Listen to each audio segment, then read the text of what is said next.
Scene one, Apple, take one. Quelle est la définition de la sérendipité? Alors, la sérendipité, c'est un mot assez ancien qui vient d'une vieille légende et qui désigne le fait de trouver quelque chose qu'on ne cherchait pas au départ, mais qui apporte plus de satisfaction que ce qu'on cherchait. Voilà. Et vous êtes capable de recréer ça sur Internet et même dans les lieux physiques? Alors oui, l'idée de la technologie Ourey, c'est d'arriver à repérer ce comportement, parce que c'est un comportement naturel d'errance, de flânerie qui existe sur les sites, en magasin. Et c'est pas tellement de le provoquer, c'est de le détecter pour donner une réponse appropriée au visiteur, en fait, voilà, qui lorsqu'il est dans cet état-là, ne cherche pas forcément quelque chose de précis. Donc voilà, on va aller finalement repérer ce type de comportement qui représente 80% des visites en réalité. Il y a des études, notamment de Google, qui montrent ça.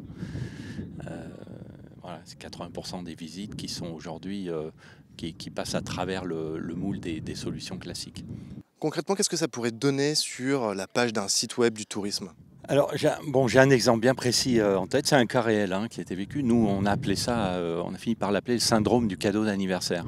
Donc, vous savez, cette situation où vous devez offrir un cadeau à votre épouse ou votre époux, et puis bon, l'imagination s'émousse année après année. Et on a eu ce cas précis de quelqu'un qui recherchait en fait un cadeau, une sorte de sac. Et en fait, la technologie lui a proposé un séjour dans un hôtel. Donc, on est allé on lui a proposé un site sur lequel il y avait un séjour dans un hôtel.